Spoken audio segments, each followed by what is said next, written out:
The Buffalo Bills fired head coach Sean McDermott today, making him the 10th head coach to not return with their team for the 2026 season. McDermott is done after 9 seasons. 8 of those had playoff appearances, but none of them ended up in the Super Bowl. Bills also made another move by promoting general manager Brandon Beane to be the team's president of football operations. Seahawks lost running back Zach Charbonnet for the rest of the season after suffering a torn ACL in their win against the Niners. Broncos opened up the practice window for running back J.K. Dobbins.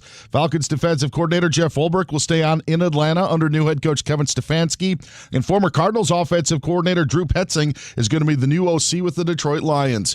Tonight's national championship game in college football gets underway at 7:30 Eastern time in South Florida as number 1 Indiana takes on 10th seeded Miami. OKC up on the Cleveland Cavaliers 116-99, 3.5 minutes to go. I'm Dan Byer.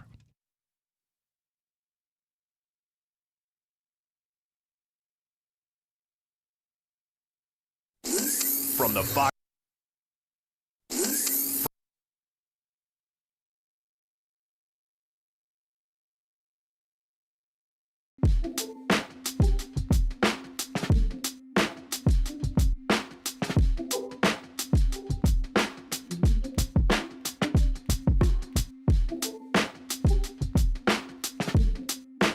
Hey! All right. Hope all your teams won this weekend. Hope you enjoyed the divisional round. Hope you had a Broncos, Seahawks, Pats, Rams sort of weekend. I mean, this weekend's football games were an ass sandwich. Yeah. Think about it. What'd you say about ass sandwiches? First game, last game. Yummy. Yummy. Sounds good. I think I'll have one. Middle games, ass.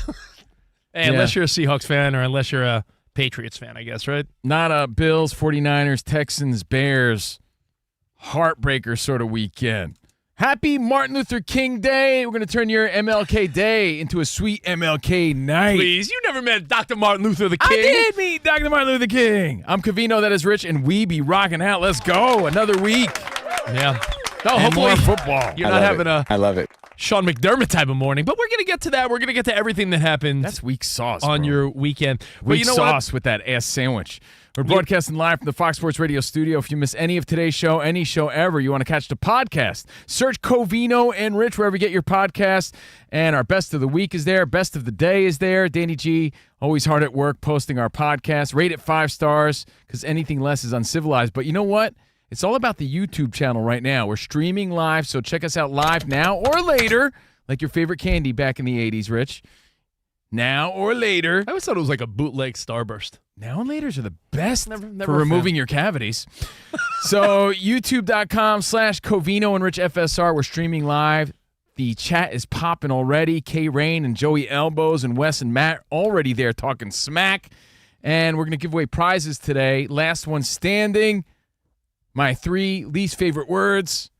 It's a very intense game. But first and first, mostly, welcome, Rich Davis. Sorry about your 49ers. We're going to talk about that. It's all Danny G, super producing at 877-99 on Fox. We got Iowa Sam. That's a loud shirt you're wearing right now. I don't have my glasses on, but it looks very colorful. It's from Spain. It's my second watermelon shirt. España. That's Iowa Sam. You got to, you know what? In Spain. If you didn't want to see our stupid faces, you have to tune in just to see Sam's shirt. He wore it for a reason. So please watch it. In public. Covino and Rich FSR. He made that choice for you, Fox Sports Radio Nation. Covino and Rich FSR. Spotty's on the videos. Dan Byer, the belated birthday boy, is here. The 12th man himself. Yes, congrats to his Seahawks. I was thinking about you, Dan Byer. I want you to know I was so sick over the weekend.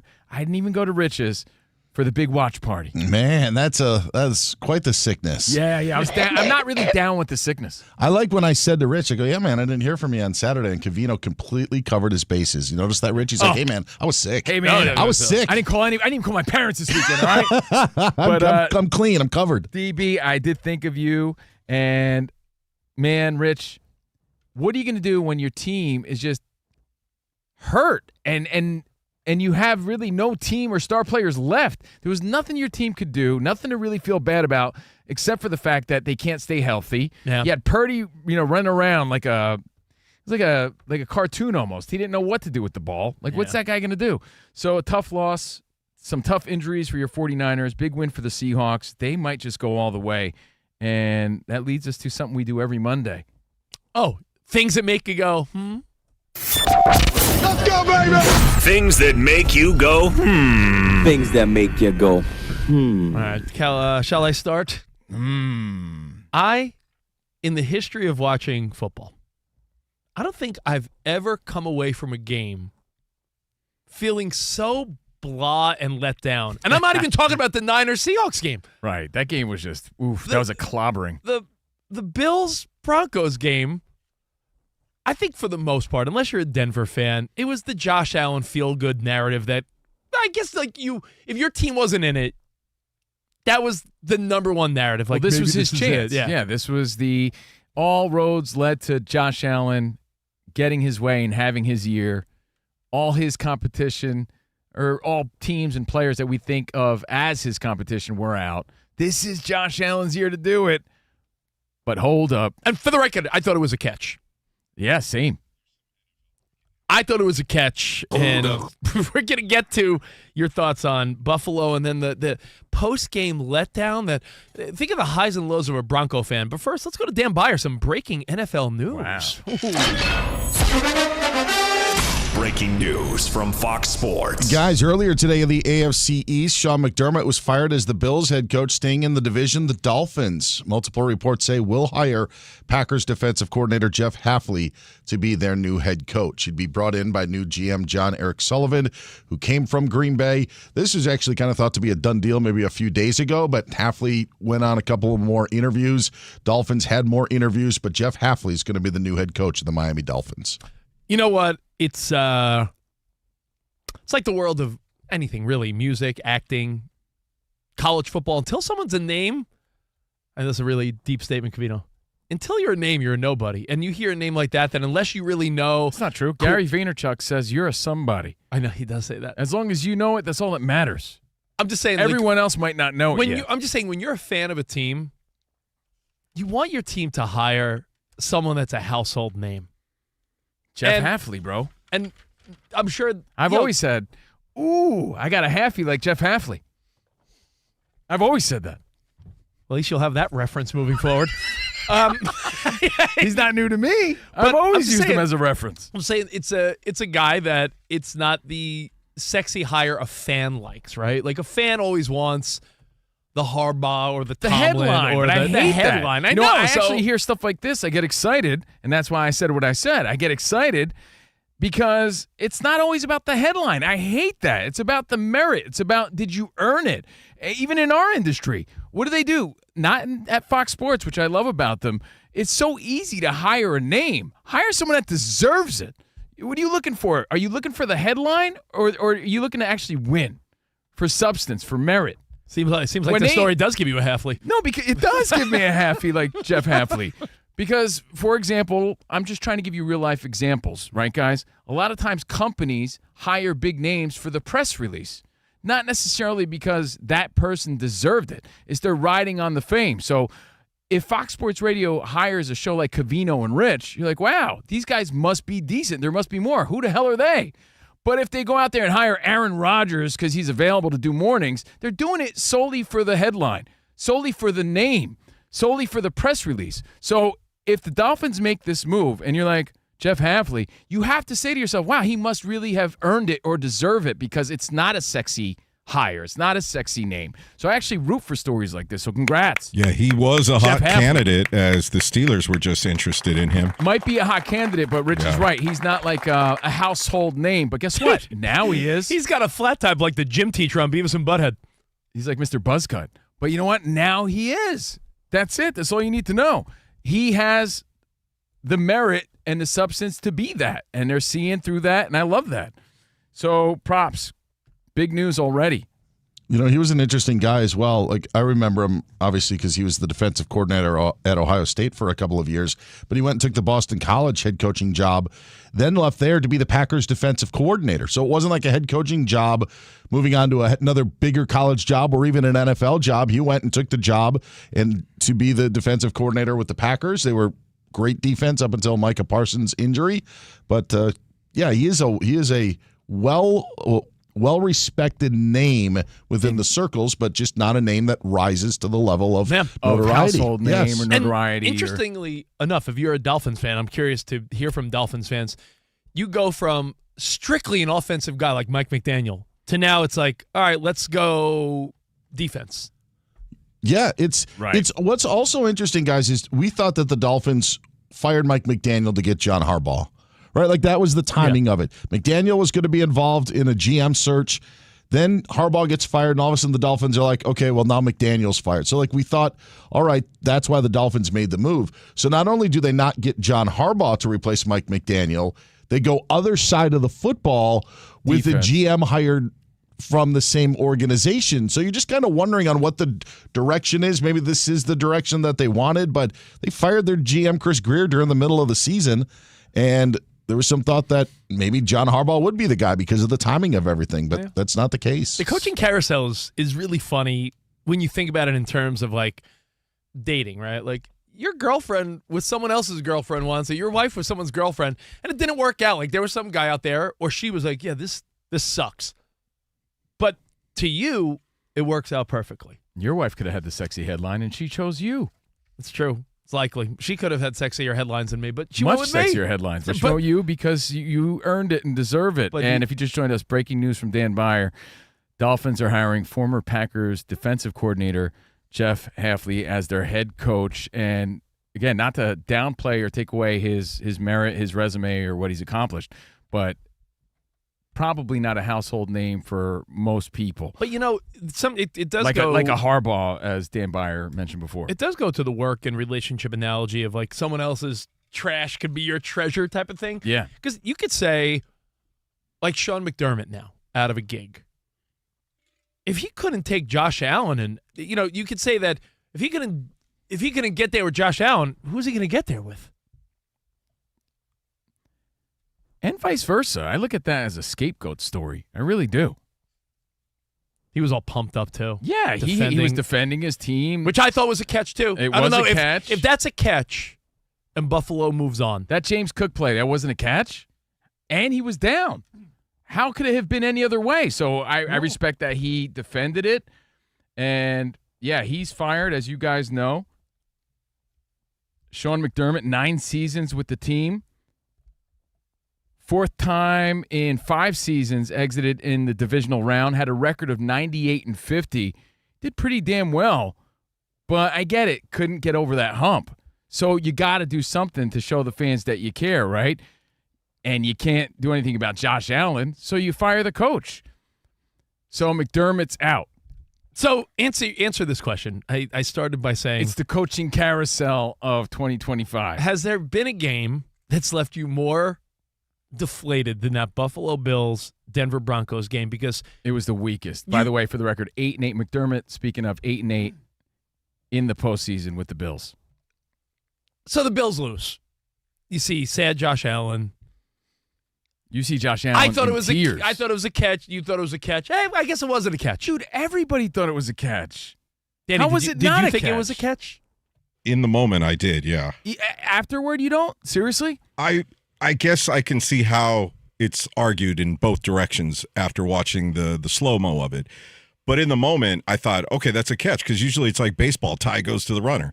Our whole adult lives watching football, even as kids, we were kind of taught that if, the ball gets pulled away like that, after it looks like the player they were came down with a knee, Yeah. that it goes to the receiver. Tie goes to the receiver. So it seemed like we saw so many contradicting and conflicting calls in other games that made you say, this weekend. You know what sucks is that because it's professional sports, and I know this sounds ridiculous, you can't do a do-over. There are times where you're like, oh, it's so close. Can we just do it over? You know what Like, didn't you help? have to make a call, and the call had to be made, and by giving that call to the Broncos, But they rushed you essentially ended the Bills season. No doubt. That puts them in field goal range. We could be talking about Josh Allen's miracle run goes on, and next week he's playing in New England against, division rival and Vrabel and Drake May. The storyline was ripped away in that one moment. That one moment changed everything. I'm not saying that body language matters in the NFL like it does in the NBA, because in the NBA you could really sell something. Don't you feel like Cook's body language made it appear like it was an interception, like he did get it, because he laid there in almost a defeated way. But you're saying he should have instead of celebrating like I got that catch. If he popped up and went, yes. First down. Watch it again. He almost looks like, oh man, like I can't believe what happened. It might as have been opposed to called differently on the field, and Honestly, we know that's half the battle. Half the battle is having to overturn a play. Because Exactly. I even, like, when I saw the body language, I'm like, he lost the ball, as opposed to, no, I caught it and I was down and play it off. Bro. I feel like that added a lot to the call and the momentum shift with the game. Now, the truth will be told in instant replay, but if it's so close, Danny's right. The initial call Watch it again, Rich. is the most important, because that's what has to be overturned. If you pop up in that moment and you go like, first down, and celebrate as opposed to looking defeated in that moment, I think maybe you get a different call, because to me that was a catch. Think, before instant replay, the art of selling the call, the catch in baseball, phantom tag, selling a play was part of the game. So maybe Cooks didn't sell it enough. LeBron was watching the game shaking his head like, man, Cooks did that all wrong. Seriously. But even Peyton Manning after the game said he thought it was a hoax, because all of a sudden, I said, within minutes, you go from, man, Buffalo, bummer. All right, Denver, you know what? Peyton and Bo Nix, this team's for real. All right, we'll have a battle next week, I suppose. Then you hear Bo Nix, ankle broken, and by the way, Sean Payton said it so nonchalantly in my mind. I think as a leader, you don't want to show any panic, and you want to prove that we're good and he's ready, and just lead with that level of confidence. I think that's really why. What's he going to do? Like, oh, man, this is the worst news for us. He can't behave that way. He has to show confidence in his team and confidence to the fans. Like, no, we still got this. He's the guy. We have a system. But if it does pan out where Stiddy comes through, what does that say about Bo Nix's legacy moving forward? Oh, I said this to I Covino feel like earlier. it doesn't help it. Let me give you two cases of this, and let's go around the room, play a little. What do you think? But not to backtrack, Rich, you're absolutely right. The second you hear that news, you're like, oh, even weaker now. My brother's a Broncos even more fan. reason for the Bills to have won that game. My brother likes the Broncos, and my dad was saying that, hey, you know what your brother said? If he would have known this would happen, he would have been like, give the game to Buffalo. Seriously. So, all right. I remember Carson Wentz was all the rage. He was on an MVP type of season for the Philadelphia Eagles. He gets hurt. Nick Foles wins a Super Bowl. Carson Wentz. And gains a sweet reputation and nickname. Oh, Big Nick. Everybody knows. Can't do it. So, Big Nick wins a big Super ears? Bowl. Yeah, Big Ears Nick. Big ears, Nick. Yeah. Big Ears Nick wins a Super Bowl, and then all of a sudden Carson Wentz, before the career goes, astray, there was a sense of, well, we won a Super Bowl without this guy? He was the guy, but now we won without him. So it was a sense of Philadelphia Eagles, Super Bowl champions, and our quarterback's like the guy that wasn't in it. How could you be the star of the team when your backup is who led you to a Super Bowl? It's kind of tough living in that shadow. You're never the same guy. So if Stiddy leads them all the way, what does it say? It says that, well, they have a great system. They're coached really well. They have a great team, great defense. And, yeah, they won without their star. When I say maybe we don't need this guy, and it sucks for Knicks. It's a really tough when break, I say, pun intended. Phil Simms, do you think Phil Simms, two-time Super Bowl champ? Or do you think Phil Simms, he won against the Broncos in the 80s, and you're like, oh, yeah, I guess he did technically have a second one. Remember Hostetler came in at the end of the year, and that team ended up winning. Do you look at Phil Simms and say two-time Super Bowl champion, Danny, or one time? Oh, that's a tough one. It doesn't make it true, but it's how it's perceived, right? Well, on paper and reality are two different things. Phil Simms is a one-time Super Bowl champion in my eyes. He didn't beat the Buffalo Bills. Jeff Hostetler's Giants won that game. But you could make the argument that Bo Nix took Denver as far as he took them this season. And, Cove, I understand what you're saying about how the thought could be, well, maybe they don't need him, but they're going to need him in the Super Bowl. Yeah, home playoff game, a home championship game. They could maybe win off the power of their defense with a backup quarterback in the Super Bowl, though. Yeah, but we saw Foles do it. That's sort of I'm the telling point. you, I'm not saying it's impossible. I'm just saying it's not impossible. And this is the most cool opportunity ever for Stidham. He seems like a cool, handsome dude. I saw a picture of him and his girlfriend, and they're like, yeah, he's taking on this opportunity. I do like the underdog backup storyline. I'm not mad at it by any means. I wish him all the best, but it's sort of tough, and it does make you feel worse about the Bills blowing their chances this way. You could say, Rich, this is the stupidest thing you've ever said on Fox, and it's possible. But I think there's a part of the subconscious of Bo Nix that is like, this can't happen. Because if Denver wins without Bo Nix, there will be that underlying, like, as Drake May said, do we ever need him? He's a good Christian man. He's not going to think that way. What's up, DB? I think there's the other side of the coin. Like, in a weird way, I think that Sean Payton loves this. Imagine what this does for Sean Payton's reputation ego. if he loses his quarterback, prior to the AFC Championship game. I agree. I think that's why we saw that confidence. He's so confident that, like, it's him and the system and their coaching that could take him. That we're good with Stiddy. He's ready to go. DB, did you notice how Peyton even joked? Like, if I knew about these ankle injuries, we wouldn't have drafted Bo Nix. Sure. And I was like, that's a weird time to joke. There was also Peyton having to do 2 press conferences because Nix wasn't going to come out because of the injury. But if we look back to the 2024 offseason, when they were in training camp, Stidham was thought to be the leader in the clubhouse for that job.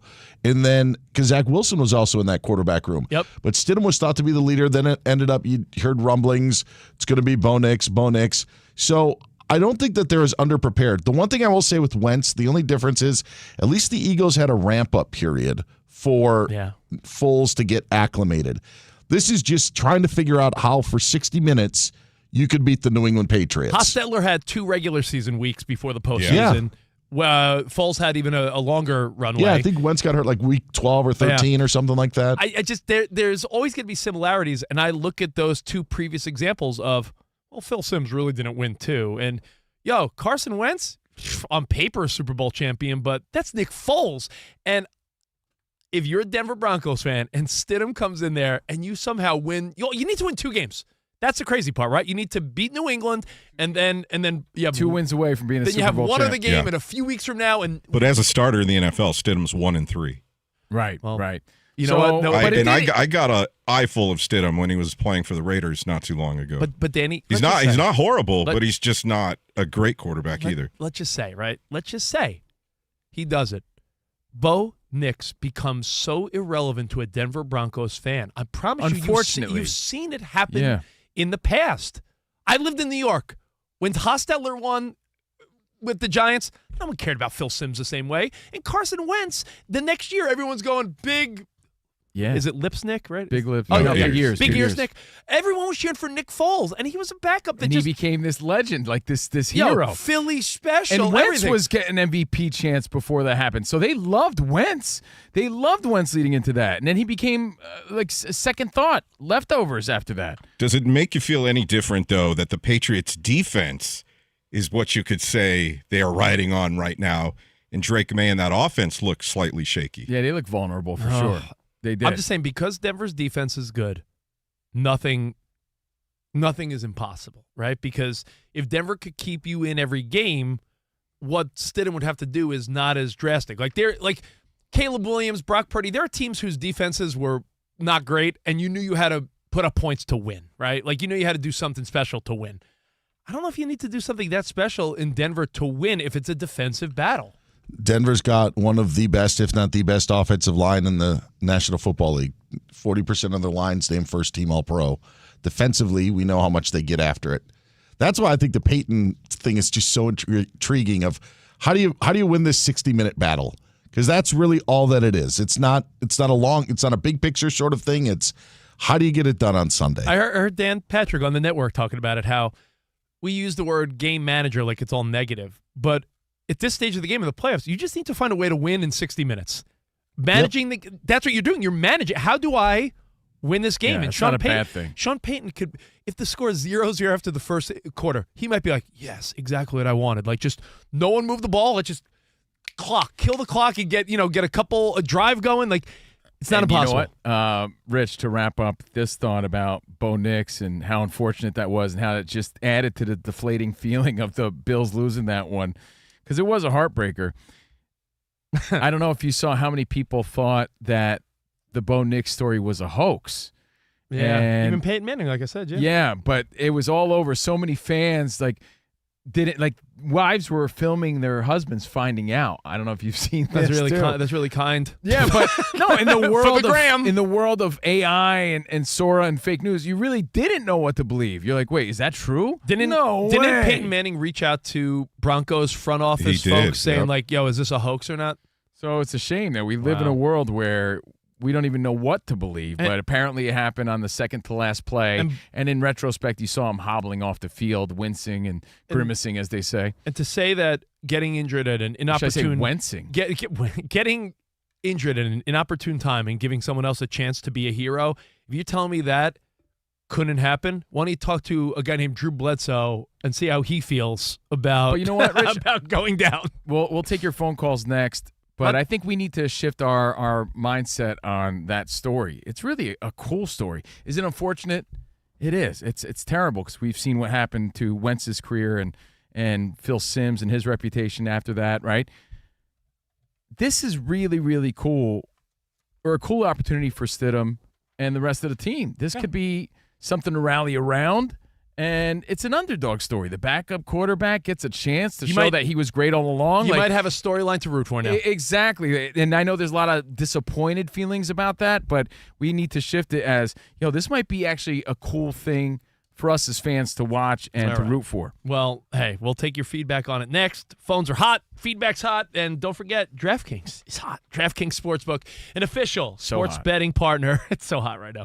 Of the NFL, makes every playoff moment feel bigger. I did not do well this past weekend. Remember I said all the underdogs? That did not work out well. But hopefully it did for you guys. DraftKings has your back with early exit protection. If a player in your eligible NFL prop goes down at any point in the first half, you still get paid in cash. So here's what you got to do if you want to get paid in cash. Download the DraftKings Sportsbook app. Use code CRSHOW. That's code CRSHOW to turn $5 into $300 in bonus bets if your bet wins. In partnership with DraftKings, the crown is yours. Gambling problem? Call 1-800-GAMBLER. New York, call 877-8-HOPE-NY or text HOPE-NY. Connecticut, call 888-789-7777 or visit ccpg.org. On behalf of Boot Hill Casino in Kansas, wager tax pass-through may apply in Illinois. 21 plus in most states, void in Ontario. Restrictions apply. Bet must win to receive bonus bets which expire in 7 days. Minimum odds required. For additional terms and responsible gaming resources, see dkng.co/audio. Limited time offer.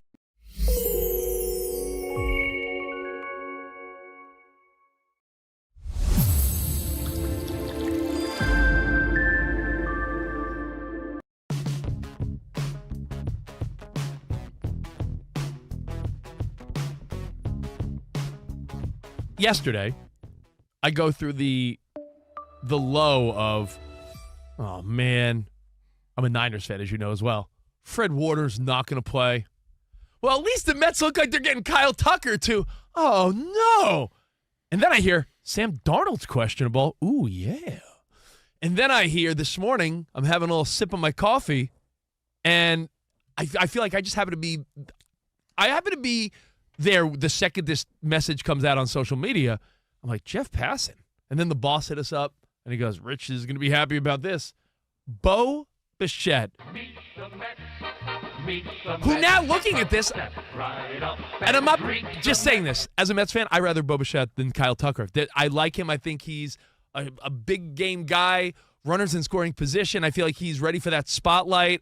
I love this signing. For the spotlight? Just played in the World Series, brah. No, but I'm saying he'll play in New York every day. He just played in the World Series. He had pretty good spotlight, and he delivered. He's a great player. He's a better fit for the big lights of New York City. I agree. Thank you. I said it. You didn't agree, and Danny said you agree. I agree. He's a great fit, but I think he's already been in the spotlight. He's a big-time player. I think Bo Bichette, and I'm happily cool saying this.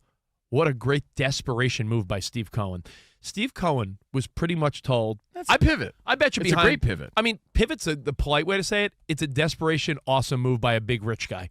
He was probably thinking, I got Kyle Tucker, and he's strutting around Queens, New York. And then they're like, no. Dodgers offered him $60 million. He's going there. Steve Cohen in that moment, his billionaire, he put it on the table. And he's like, who's that? Bo Bichette, get him. And last night they're saying the Philadelphia Phillies, the Mets division rival and just rival all around, had, I believe, 7 years, $200 million. Pretty much done deal. They met the demands of his agent. And Bo Bichette, who is all set to be playing beside Bryce Harper and everyone there in Philadelphia, makes a last-second change, and he is now a New York Met. Good for him, man. I actually like that move. I like that move a lot, even though you didn't need another infielder. I think Bo Bichette's going to add a lot. I think it works. I mean, look at the Mets infield now. It's wild that we're talking baseball. I think that means the Yankees get Cody Bellinger, if not major fail. What if the Mets swoop in and get Bellinger? It's not impossible, and I'll tell you why. Luke Weaver was in the news today, and he said one of the reasons he went to the Mets is because he had so many great relationships there from the Yankees. Yeah. Those are his friends. He says he's great friends with Juan Soto. Half the bullpen, as you know, are former Yankees. Mendoza was your bench coach. Yeah, he wasn't given an official offer. So when he had the opportunity to go to Mets, he's like, hell yeah, we got a chance to win. I know so many people there.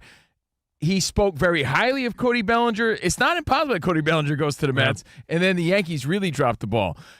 Kyle Tucker, don't blame him. $60 million a year to play for a team that wins. I mean, how could you blame him for doing that? You can't. Bo Bichette going to the Mets, I think it's a great move. Now, Yankees, let's see what happens. Because here's what's happening, I think, to every baseball fan right now. And I know we have a big divisional playoff weekend ahead of us. I think every time you see a breaking news story, you're just trying to see if it's your team that made that move. And I'm not seeing Yankees anything. No, it's all football right now, but baseball stealing the last 12 or so hours of our life between all the text messages coming in to my phone the past 2 days are about baseball. Don't worry, 50 to 100 million people are going to watch every divisional game this weekend. I know. But I'm fine taking a football timeout for a second with Kyle Tucker it's huge and Bo Bichette. Too big. It's huge news because the Dodgers, as gross as it sounds, got even better. Shohei leading off, Mookie Betts, Freddie Freeman, Kyle Tucker, right field batting fourth, Will Smith catching batting fifth, Max Muncy, Hernandez, Pages, Edman. Their pitching is insane. It is. Honestly, it's the greatest lineup that ever was. And people are crying, saying there should be a lockout. You know, if that's the case and we're headed in that direction, the Dodgers should just throw caution against the wind and load up with some more stars. There's got to be something done, but I'm not blaming the Dodgers for legally playing within all the loopholes and deferred money and all the stuff they're doing. Here comes Scooble. I mean, if Scooble goes to the Dodgers, that's where I will then be like, okay. You'll take the scissors to the Dodger gear that you got your kids for Christmas. I will put in a shredder.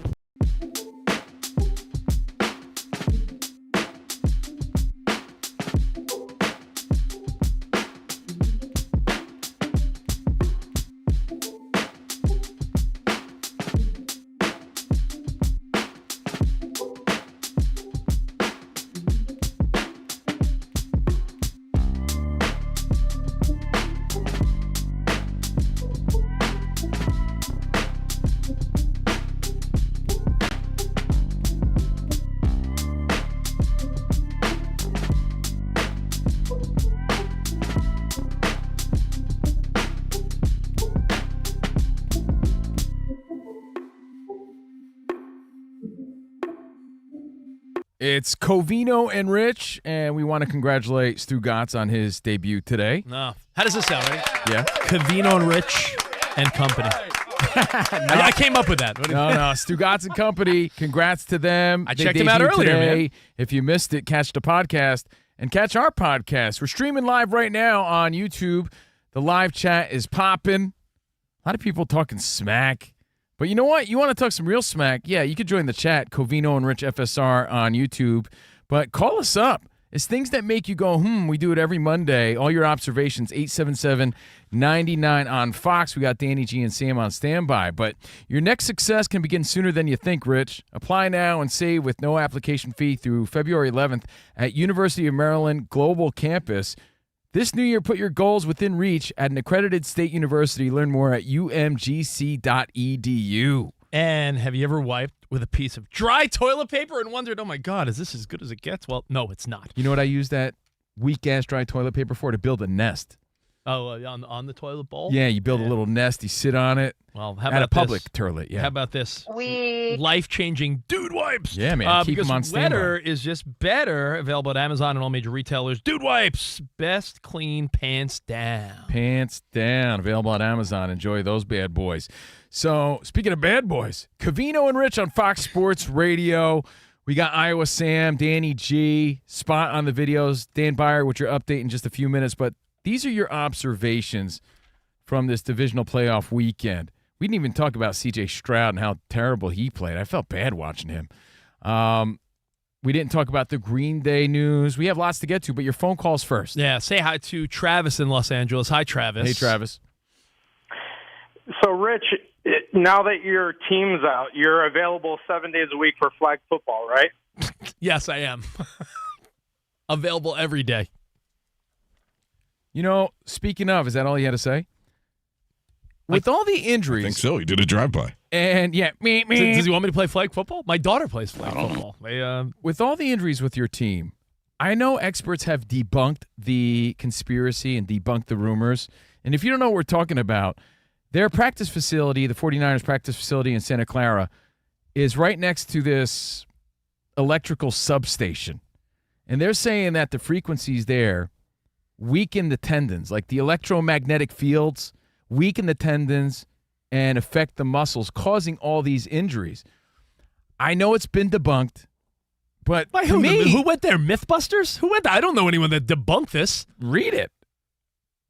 I don't believe There has been a anything. viral story. It hasn't hit the mainstream, to my knowledge. I see it all over social media. Yeah, where it's they a test, reel that's all over Instagram. Yeah, they test the electromagnetic field, and they say it's a lot stronger in that area, and it's not good for the muscles.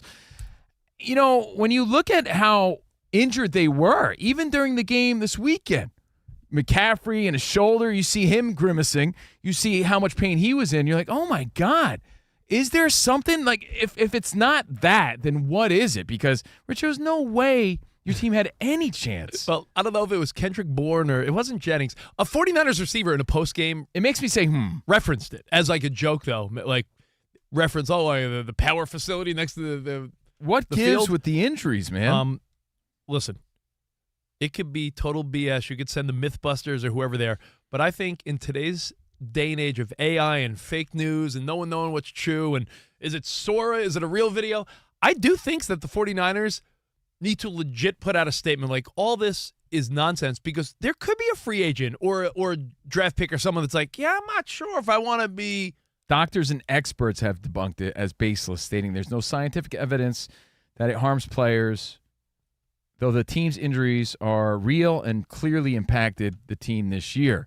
So that's who, Rich. But to me, I'm like, man, I almost want that as an answer because it would make more sense. I mean, you just read something you Googled. I don't know if it's true. What's up, Dan Byer? The one thing that I would say in defense of the 49ers is they've practiced in this area for decades. I've the heard that, stadium yeah. was built right next to their practice facility. So it's not like this is just a previous couple of seasons. They've been there for a long, long time. But it only makes me say, when you look at the shell of a team they were playing with over the weekend. So, and they did their best, man. You can't blame Purdy. You can't blame McCaffrey. I heard someone else blaming Kyle Shanahan, saying that they practice at a not less full contact, like Interesting. Shanahan's practices Sure. are lighter than almost every head coach. So people get in the game and full force. Yeah, more injury prone. Shanahan's practices are more mechanical than. And that could be a reason why. I will say this, just to make a bigger picture. I'm curious on your thoughts. Like, there are guys that got injured that I'm just like, yeah, they get injured. Like Trent Williams, I know he played in the previous two playoff games, but was hurt at the end of the regular season. Trent Williams is old, right? Like this stuff happens to players who are older, and the 49ers are an older team. What I just find interesting is we're just a couple of seasons removed of a healthy Brandon Ayuk, a Deebo Samuel, all of these weapons. George Kittle's in his early 30s, but all of these weapons at their disposal. And now you get into the playoffs this year, and you're thrown to Juwan Jennings. I think that's the one thing that no one talks about the 49ers. I'm glad you brought it up, Dan. As a Niners fan, I said to Covino, I said, you run it back with healthy players, you're still lacking a big receiver. You're right. The 49ers were like, well, you have Ayuk. You had Debo, who's like this multi-purpose guy in his prime. They tried to draft Pearsall, but he's been a bust. And I know the start of last year was very unfortunate with the gunshot shooting, situation.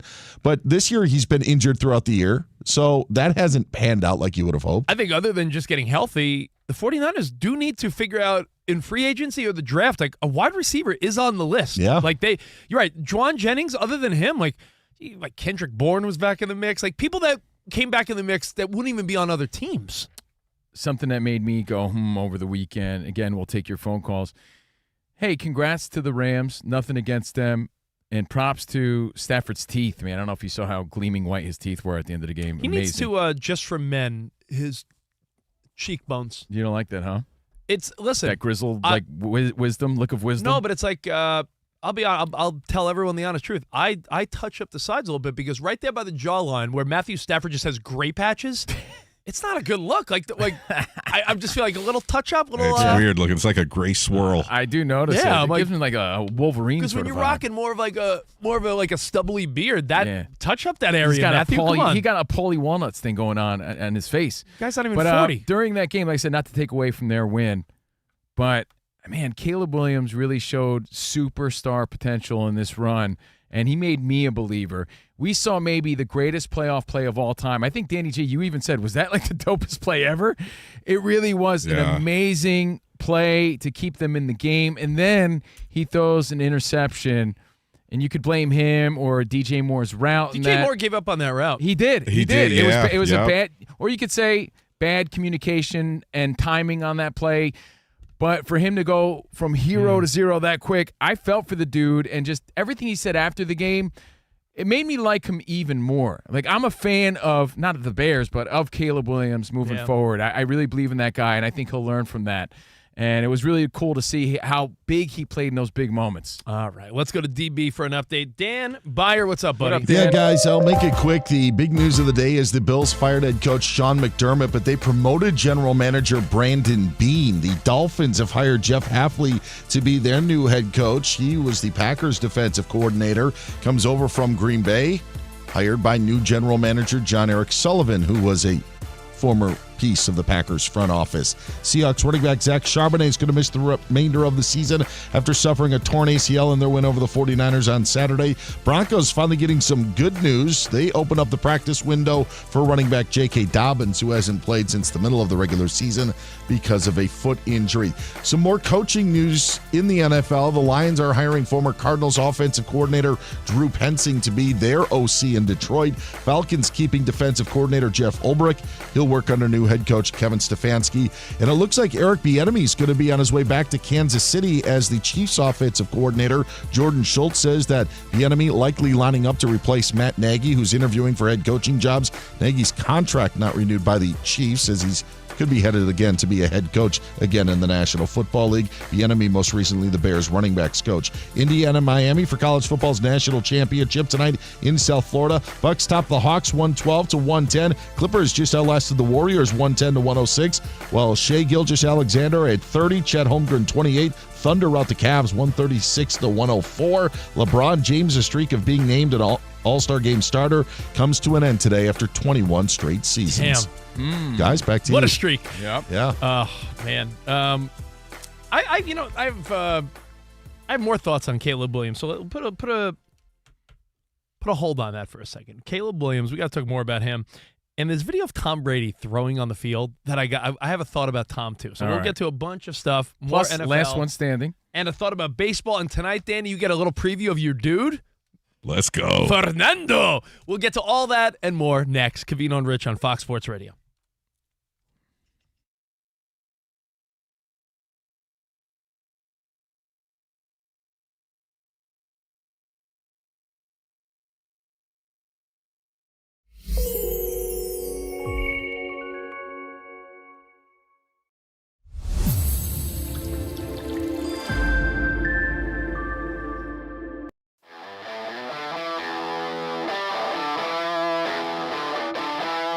promise from Covino Rich. Do it. Tom Brady was robbed. Here's a guy who really can't complain that much, but no one wants to be robbed. And the story goes like this. Some dude walks into the Lower Manhattan store, and he pulls like $10,000 worth of cards, and he brings them to the register, and his cards declined. And the kid's like, sorry, sir. I'm improvising here now. Sorry, sir, your card's declined. And he's like, nah, it's not.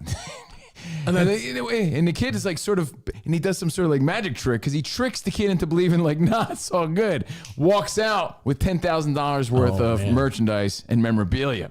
And it got us thinking of cards that we thought would be worth something, but they're not. Almost like what were you robbed into thinking? Like Right. I think back to baseball cards. I'll say this. These were the cards that I tried to mass collect because I'm like, one day, this is going to pay off. And for the record, like Rich said, we're still big fans. Look at this one. I just got this one this week. Aaron Judge, rookie. Yeah. Call the judge and get some fudge. I get it. Donnie baseball, bro. Look at this one. Got the uniform in there. Look at that. I got your Shohei rookie in a bet. It's cards are on a big comeback the last like 5 years. But for sure. When we were kids, let's shout out some cards that we thought were going to be valuable. And we were, as Fonzie would say, wrong. And we got to state the obvious. It's because a lot of these were mass produced or that player really didn't amount to what we thought. It's one of those. It's either they never amounted to shit or they made a million copies of them. Right. And you could still go to some hobby shops and buy packs of 80s cards for like $5. So it's hobby like, shops. I'm going to the card vault. Oh, I'm sorry. Yeah. I'm a big Tom Brady guy. Can we start with former New York Met, Greg Jeffries? Because I'm not the only one that thought he was a future star. Without a doubt. Without a doubt. This was a hot card. We thought he was the next Lenny Dykstra, next Nails, even better. We saw the videos of him swinging the bat underwater. Like he had cool workout techniques.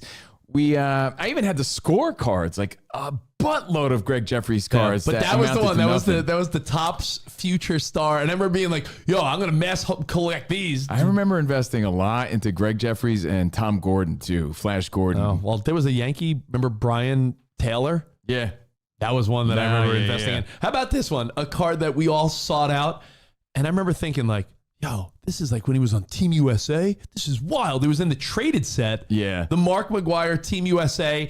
Now, there are some like PSA rated 10s that are worth a good amount of money. But if you just have the rando one without the little emblem, like if you got just the regular traded set, it's like $15. $15 on eBay, but this was one of the holy grails of our childhood because that was considered his rookie. His USA card, Mark McGwire, the Bash brother, no way. Before he was an A. Yeah, before he was an A, that was the card to get. You thought by now it'd be worth millions. $15. Shout out to one of my childhood friends, Phil, who sold all Phil Mabosak? Yeah. Yeah, I know that guy. Phil convinced all our friends that we needed to really make sure we acquired as many upper deck Todd Van Poppels as possible. Should have said acquire the McGwire, but you said Van Poppel. The Van Poppel. Van Poppel. I mean, another Oakland Athletic at the time. Todd Van Poppel. He had he was a big leaguer, but there was a point where we thought Todd Van Poppel was the shit. He had no popple.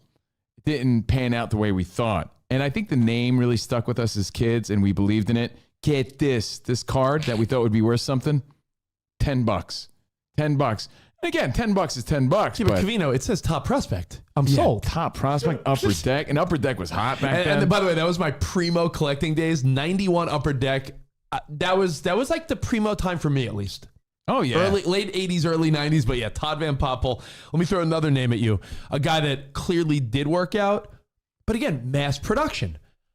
It wasn't a picture of him. It was the painting on those Don Russ Diamond Kings. It was the Diamond Kings, yeah. Oh, my God. Ken Griffey Jr.? Oh, you got to get that one. Oh, it's a drawing of him. You go to the card show and you're like, you got the Ken Griffey Diamond Kings? And you probably overpaid for it. Hey, yeah, kid, give me $60 for that. Again, there's special edition ones that are worth a lot, but that one, again, is like $5. $5. $5. Come on. Not worth really what you thought it would be. And I think the holy grail of what every kid of the 80s, 90s had to get their hands on was another A, because the A's were hot. Athletics were big back then. 89 champions. The Jose Canseco rated rookie. I still got it in that hard plastic with the screws on it and everything. And, of course, he's a 500 home run club power hitter, but he's not in the Hall of Fame. Yeah. His career's a little tainted, and it's not worth what we thought. And to be honest, like all your old cards, the chance of you having a Don Russ 86 PSA 10 is like unlikely. So Regular, like a regular one's like $12. $12. So. $12. I think, I'm not even kidding you, because I could picture mine. I think I paid $80 for it. I paid $80 for it in like 89 or something. The opposite of inflation. Yeah, so that was the 86 Jose Canseco Don Russ rated rookie. And that's cards that we thought would be worth a lot more, would be worth something by now. If you want to add to that, again, at Covino and Rich, at Fox Sports Radio.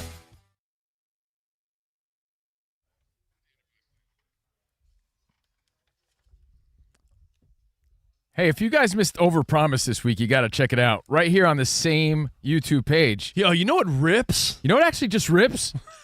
Overpromised, our bonus pod. Just rips. You could watch it. You could hear it. It's all on YouTube. Covino and Rich, FSR. Yeah. We're turning this mother out like MC Hammer back in the 90s. CNR on FSR. Yep. Live from the Fox Sports Radio studio. And it's time for our Tire Rack play of the day. Tire Rack. We got to go with the miracle on 4th down.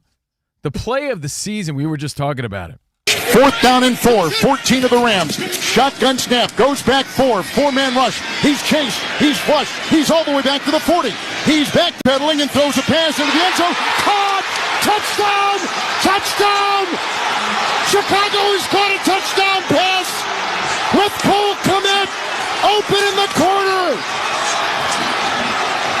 If you hadn't seen it, you would not believe it. How do you not love that? You can't teach that type of magic, those big moments. That's courtesy of Kevin Harlan, Westwood One. That was our Tire Rack play of the day. For over 40 years, Tire Rack has been helping customers find the right tires for how, what, and where they drive. Shipped fast and free, backed by free road hazard protection with convenient installation options like mobile tire installation. Tire Rack. TireRack.com, like tire buying should be. As Mike Oliver said on our in-show chat. What up, Mike? Kevin Harlan's good, huh? Yeah. Like, He's so good. He those listens big to our moments. network, by the way. Yo, what up, Kev? Yeah, What up, he has Kevin? tweeted in before to comment on things we're talking about. And, Appreciate that. As Wes from Vegas said, who's a Seahawks fan? All for nothing. And you know what? Yeah, that was tough, man. Want to go to Kevin Culver City? Yeah, he wants to talk about Caleb Williams in that play. What up, Kev? What's up, fellas? What's What up, up, man? man? Hey, that play was incredible because he's running back 50 yards. I know. And then he does he's falling down, 3 guys in front of him. He throws the ball accurately, perfectly in the end zone when Kmet catches it. I thought they were going to go for 2, too. I thought the Rams were flushed after the game's over. There's no way the Rams were going to stop him there because Caleb could have ran the ball or threw it. So the Rams got away with 1 there. So I totally thought they were going for 2. And another thing, too, which hit him, all you need is for a backup quarterback is 1 game. I mean, so he might not get the 2 games, but you can win 1 game with him. That's what a backup quarterback can do. They're going to run the football. I think, like we were saying, that offensive line for Denver is solid. Yeah. They have a good running game. They have a great defense. It's a scenario where a backup quarterback could do things. Like you don't ask a lot. You don't ask a lot out of a quarterback in that scenario. And that's why you saw the confidence of Sean Payton. That's what I think. I agree with what Dan said. You know, I think this is his chance to shine. I think Caleb Williams in that moment was so awesome. Well, Ben Johnson, did you see Ben Johnson after the game? They asked him why he didn't go for 2.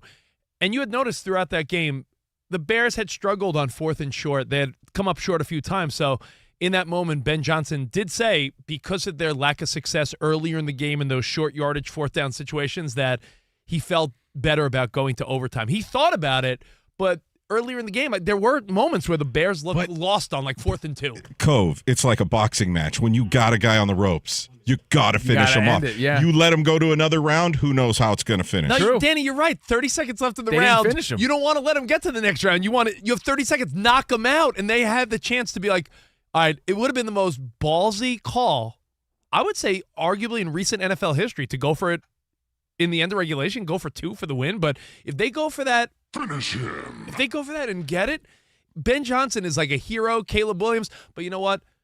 You know what they got? They got the Andy Chavez treatment.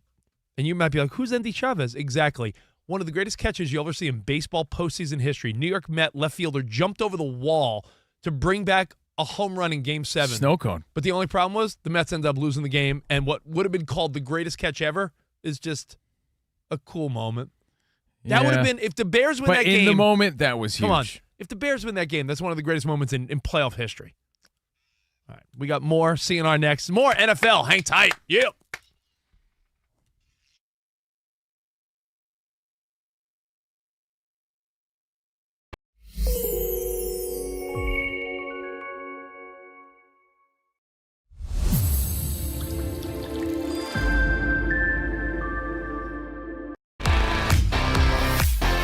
It's Covino and Rich on Fox Sports Radio. Are you ready? Yes. We talk about pop culture. We talk about sports. We talk about life. It's a friendship on the radio. When you talk about the best athlete in the world, you're probably thinking Jim Thorpe, right? I'm thinking joking. Bo Jackson. I'd have to throw myself at the age of 12 into the conversation. You are the home run champion. When you find the commonality between sports and life, those analogies and conversations are the best. You were dating some girl, and you were like, "Hey, babe, let's watch The Sixth Sense." Her mom walked in. "Can you believe he was dead the whole time?" I wanted to get up. Well, slow down, Dana White. I don't want to say It's never boring. If the Chiefs win, Sorry, Patrick Mahomes here. What do you mean by if the Chiefs win? Our friendship is real. It's authentic. You can't fake the fun. we're the type of guys you'd want to hang out with at a sports bar. Best way to pick someone up at a bar? Yeah. Go up to a cute girl and say, "Oh, look at that bozo over there," and I point to you. We could make fun of each other, poke each other a little bit. I call him Blubber Lips, Rich Davis, because he never stops talking. He thinks he's the Mexican Fonz. Yeah. At any point, he's wearing a chain. You have a chain on? Always. Of course he has a chain on. That's like asking me if I'm wearing cologne right now. Of course I am. We take a lot of pride in being inclusive and interactive on our show. Just the more the merrier. Josh, Covino thinks that every man should own a leather jacket. I only wear vegan leather. Can you believe this guy? I can't believe this guy. We have a very special connection with our audience, our listeners. People feel that friendship. And I appreciate y'all's show. I love it. It's all for you. Thank you. Mike Tyson, Covino, loves to just challenge us with random Mike Tyson trivia. Which accomplished celebrity purchased my sprawling Connecticut estate? I'm going to go 50 Cent. You are absolutely correct. 50 Cent. I love his song. You can't schedule a big event during can't. a big sports moment. My family member scheduled their wedding the same night as a Julio Cesar Chavez fight. Everyone was glued to that fight instead of doing the electric slide. This is weak. Unbelievable. You're very tricky. America, you got sports, you got fun, you got us. Covino and Rich. We're crushing it.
Sean McDermott was fired today as the head coach of the Buffalo Bills after 9 seasons. 8 of those seasons had playoff appearances, but never to the Super Bowl. So Sean McDermott is done just 2 days after the Bills were eliminated from the AFC playoff picture by losing to the Broncos in the divisional round. General manager Brandon Beane in Buffalo, he's been promoted to president of football operations.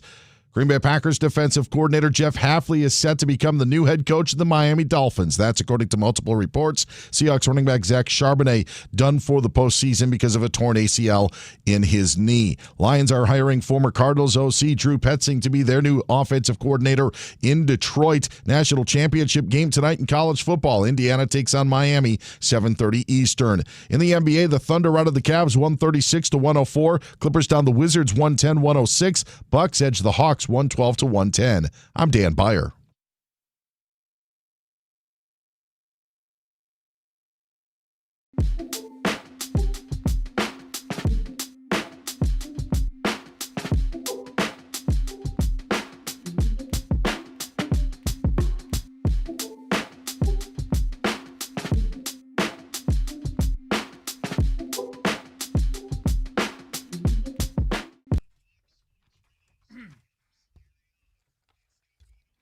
Oh, yeah. It's your college foosball national championship Monday. Fernando. We'll talk about it, but we're still talking about the NFL and things that made you go, Plus, last one standing this hour, your chance to win one of these super sweet Look at this bad boy. CNR on FSR Nerf footballs. Check that out. You can see it at Covino and Rich FSR. You can chime in on our YouTube live chat. I'm Steve Covino. That is Rich Davis. Danny G's our super producer. He makes this happen. Sam and Spot are here. Dan Byers here. Thank you guys for being here. Hope you had a nice weekend, and happy Martin Luther King Day, MLK Day here on Fox Sports Radio. Broadcasting live from the Fox Sports Radio studios. Our show is sponsored by DraftKings Sportsbook, an official sports betting partner of the NFL and NBA. And right now, use promo code CRSHOW to claim your special offer at DraftKings. Again, that's promo code CRSHOW at DraftKings. The crown is yours. Being that it's Dr. King's birthday? Yes. You ain't never met Dr. Martin Luther King. He had a dream, bro. He had a dream. How old do you think he was when he got assassinated? I know the answer. It's easy when you know the answer when you looked it up, but I was so torn. I'm like, how old was he? Do you guys know? Was it late 30s, early 40s? Dan? Sam, any guesses? When was Dr. King? I think he was only 43. I was going to say 36. 39. Dang. Oh, okay. Yeah, it's to think that he could still be with us had he not been assassinated. He would have been in his 90s. He was born in the 20s, but yeah, crazy. I always think back to those terrible clips, and I remember Jesse Jackson, like a young Jesse Jackson was there, so I always think, well, if he was there, Martin Luther King would probably still be alive, but I think Jesse Jackson was younger. Again, your next success can begin sooner than you think. Apply now and save with no application fee through February 11th at University of Maryland Global Campus. This new year, put your goals within reach at an accredited state university. Learn more at umgc.edu. So it's Covino and Rich, everything at Covino and Rich, and we're going to get to more of your feedback, wrapping up things that make you go, Can I just say this? With all the Sean McDermott got fired and Hafley got hired and all the upsets and all the crazy moments, one of the coolest plays of the weekend gets lost under the radar. Like you're talking about the Caleb Williams play. Yeah. That one-handed booty snag. And I'm not talking about the one that happened in your bedroom over the weekend. I'm an expert at one-handed booty grabs. That one-handed booty grab in the end zone. What a catch. Oh, dude, it was one of the best catches, and no one's talking about it. So it makes you go, man, they're capable of some really big plays moving forward. So that was a really cool play that I think got forgotten in the mix because there's so many big moments. You know, you want to hate on the Patriots because they've been there, done that. It just seems unfair. I actually texted our buddy Mark, who's a big Patriots fan, and I was like, do you think you deserve another one so soon? Like, I don't know if Patriot fans deserve this so quickly, but Drake May and his wife, are they not adorable? Did you see her, I Heart Drake May shirt? Like, she does little baking recipes and little videos. Like, it's hard to really hate Vrabel. I don't know. They just seem, I wish they were hateable. They're a likable team. Yeah, they are. You know what I found adorable? Fernando Mendoza talking about his mom and how she means the world to him. Like, how do you root against this guy tonight? But A few other things. If you went to Miami or you're a That's about Hurricanes fan, that's about it. A few other things that made me go, and we'll wrap it up with your phone calls. Cooper Kupp won Super Bowl MVP with the Rams, now faces them in the NFC Championship game. That's kind of cool. Makes me go, more to play for. And this Green Day story, I feel like, is going under the radar a little bit. They're opening up the Super Bowl 60 with Green Day. And I think there's some backhanded diss toward the president because they're outwardly spoken at their disdain of President Trump.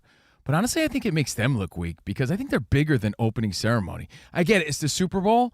But I think Green Day could do a halftime show. Are they incorporating like a new opening ceremony? Is this like a new thing? I mean, we've seen NFL-sponsored events and other companies, but is it... Green Day just played this weekend here in Los Angeles or at Englewood. At a big iHeart event. Big iHeart event. They're great, dude. They're legends. And I think it's beneath them to open up anything. I think they're a halftime act. Honestly, that's how big they were in the 90s. Well, if the NFL is just adding, meaning like, hey, before the game, before all this, hey, we'll treat you to a couple Green Day songs, I don't know who would oppose that at all. Don't want to be an American idiot. You know they're playing that one, and they're giving a big FU to somebody. You know what's interesting, and you guys would know this because you've been to a Super Bowl. I've been fortunate to be at a bunch as well. The countdown clock that they have in the stadium, it's interesting because I think it starts at 90 minutes. So it tells you 90 minutes till kickoff. And you see players, you see fans coming in, and the pregame stuff, like with 30 minutes still left on the clock, it's like players off the field because there's so much to get done. Yep. And to answer your question, it sounds like they're going to perform and they're going to do kind of something they did the last time, I think, with some, whether it be Hall of Famers or Super Bowl MVPs. They'll have some sort of performance of bringing out those players or former players, I think, during Green Day's performance. So that's kind of what we have to expect before, the national anthem and other stuff. I don't think anyone would argue more theatrics and possibly Green Day. Hey, I'm not hating. I'm just stating. I think it's cool to see Green Day. I'm a huge fan. I just think that they're more of a halftime act and sold themselves short of the opportunity. See, I disagree. I'm reading the feedback. Matt1990 says, no one gives an S about Green Day in 2026. I think Green Day's a classic. They got longevity. They just performed this weekend with 21 Pilots and a bunch of other bands out here in L.A. But they're tore it up. Based on, time is passing, they are a classic rock band now. But they're still they're one of the only bands that go back that far that are still able to make a hit. Here's just one quick thing I want to read to you because this is the NFL.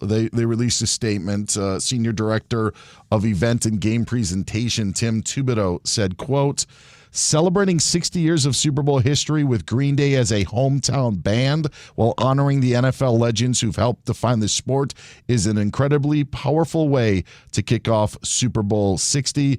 As we work alongside NBC Sports for this opening ceremony, we look forward to creating a collective celebration for fans in the stadium and around the world. So in the stadium, opening ceremony, but maybe most notably, haven't we all said, like, pick a local flavor for the halftime show, right? Well, now they're doing it with an opening, so maybe that's something we see moving forward. Good call. Where local flavor, depending if it's going to be L.A. next year or Atlanta the year after that, having a role in an opening ceremony as opposed to a halftime celebration. No one would oppose an annual, like, hey, not only do you have a halftime show, there's going to be a cool band that does some opening number. And you said celebrating 60 years.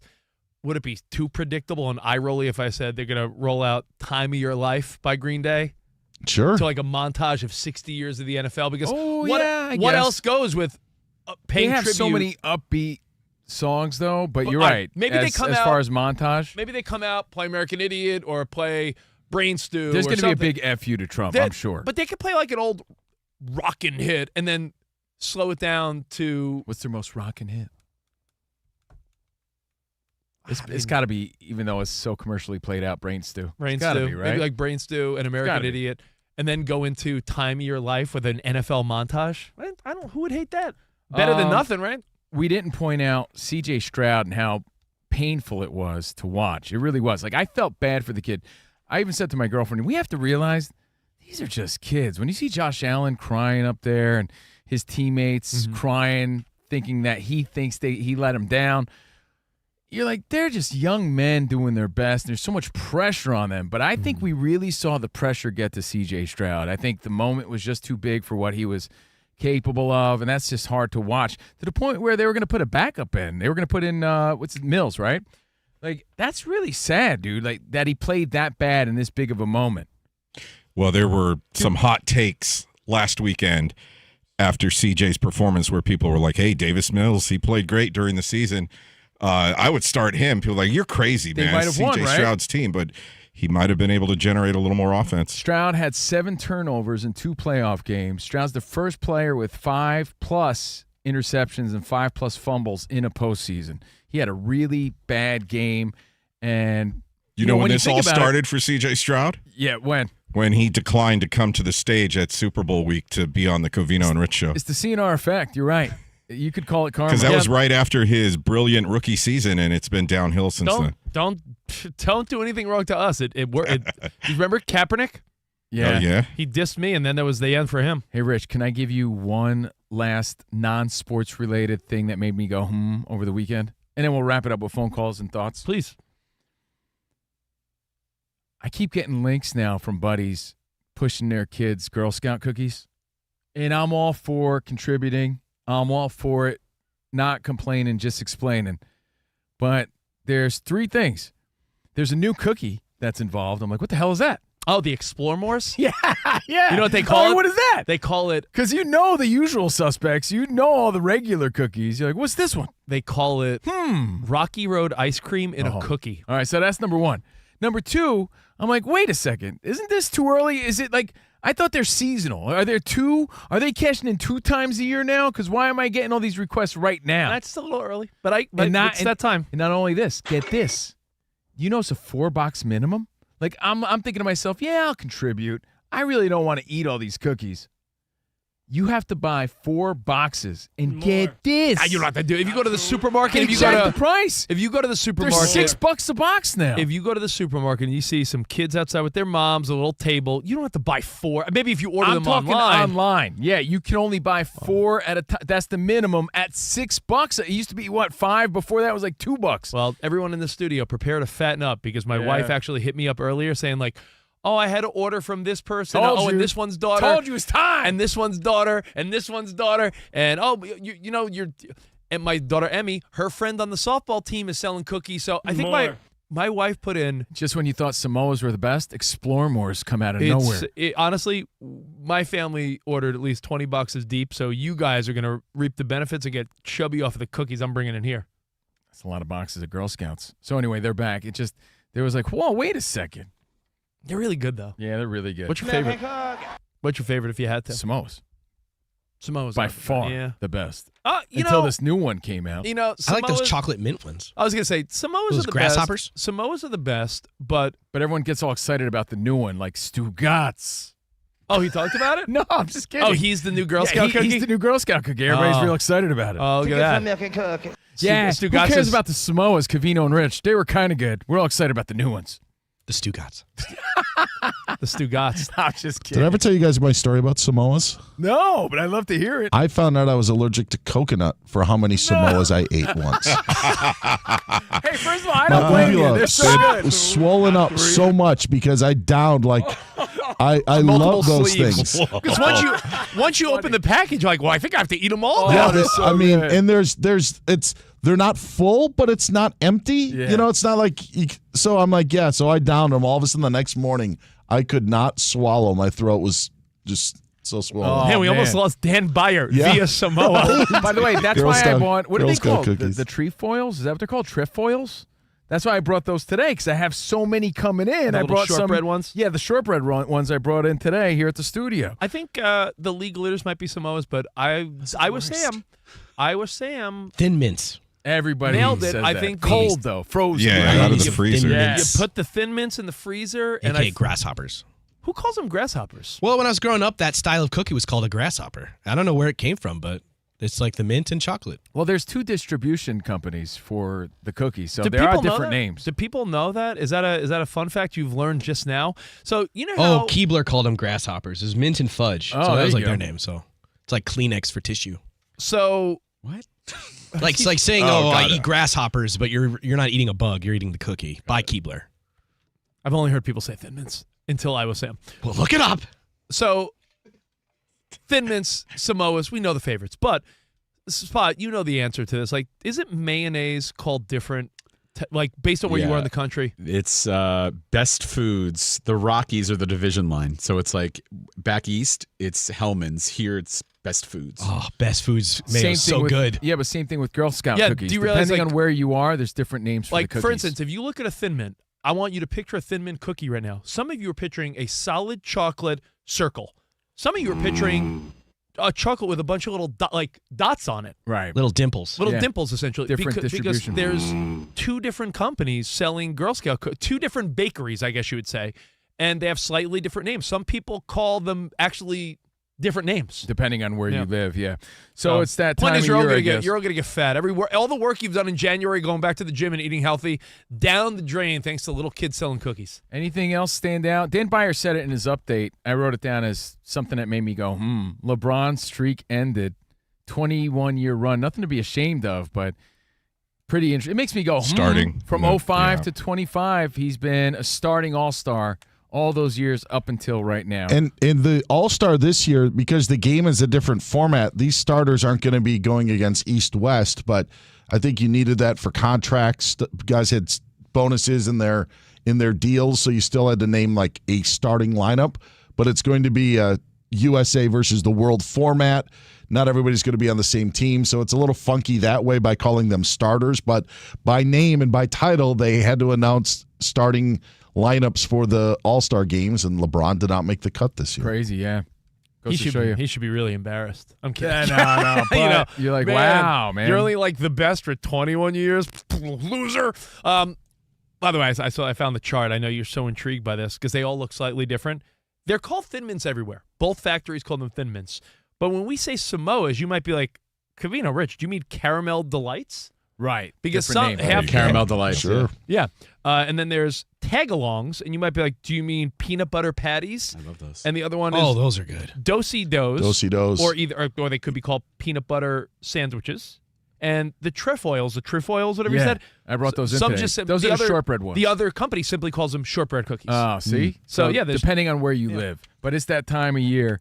And, make their little dreams come true. I always love There's- supporting the Girl Scouts. There's also a new shortbread with some toffee sprinklings. Have you guys had those? Oh. But it's only like you don't get like 2 rolls. You only get 1 row of cookies in those boxes. So you can't eat them by the sleeve. Shrinkflation. Yes, that's exactly what it is, Spot. You nailed Thank it. you, DB. It is shrinkflation. We still have Bellinger to talk about.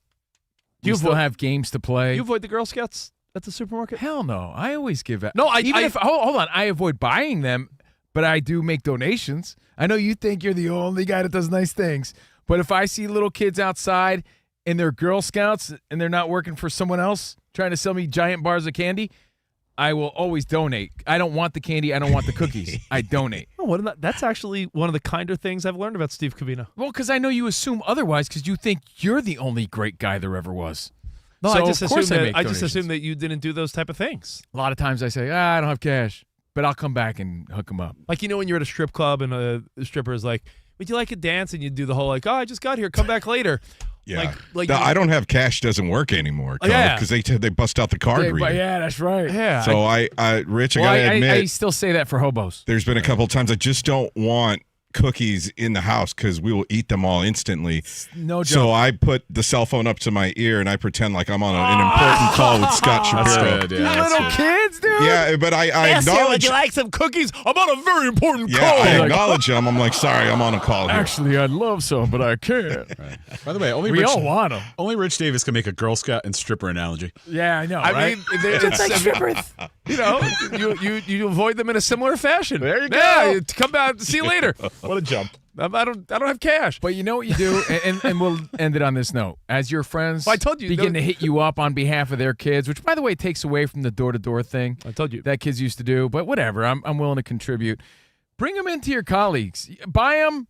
You don't stuff your fat face with them. Bring them into work. Let everyone else Yeah. enjoy them, and Be the happy- bring them to the your big Super Bowl party. Be the good time guy that brings cookies over someone else's house. And speaking of which, you're the one that brought up stripper Spot. Have you ever thought it would be a good idea for women that dance at a club to have a QR code on their butt cheek? That's not a bad idea. I might want to do that. Do you want another dance? Hold on. And everyone else gets tips. Why can't I? And you're like, click. Serious? If a stripper had her Venmo Should I or put our Zelle Venmo on the screen right now? What's going on? Instead of a butterfly above their crack? I'm just saying. You don't think there's a good marketing move there? If you're a anyway, move along. Not a bad idea, Rich. Honestly, we should get behind it. All right. This is like Blade Runner dystopia we're entering here. If a stripper had a temporary tattoo, like how your kids have little temporary tattoos like gun on them, like we should also use it for tracking. You could put a QR code. I hate to interrupt this, but look, Rodney in the Sacramento area has been waiting to talk to you. Rodney wants to talk about the Patriots and Raiders. Give Rodney a chance. What's up, Rodney? What up, Rodney? Hey, how's it going, guys? What's up, buddy? First time caller. I love listening to you guys. I'm usually on a slope in a dozer excavator. Nice. And you guys get me through the day. I do have 2 comments and 2 questions. Diggs just brought in Girl Scout cookies, peanut butter patties, for the locker room. But you guys were talking about the 49ers and their practice. Yeah, the practice field. facility next to the. It's like an online social media viral conspiracy. Hey, one of the greats, Jonas Knox, he likes to call it Chernobyl. So, they're right next to the nuclear power plant there. And then Stedham, we brought him into the NFL in the 4th round for the Patriots. And we have no problem. We got rid of him once. We have no problem taking him on again. Yeah. I know what's his face said, hey, backup quarterback. They got a good shot against the Patriots. I don't think so. Yeah, but you saw Nick anyways, Foles, you saw Nick Foles' social media post. I thought that was really funny. Nick Foles. Yeah, when I seen it, I died laughing. Anyways, Will Campbell, man, I get it. He's a rookie and all, but he is. I mean, he's been just such an average tackle all year. You never see Drake scrambling left. He's always scrambling right. Why? Because the left side is always faltering.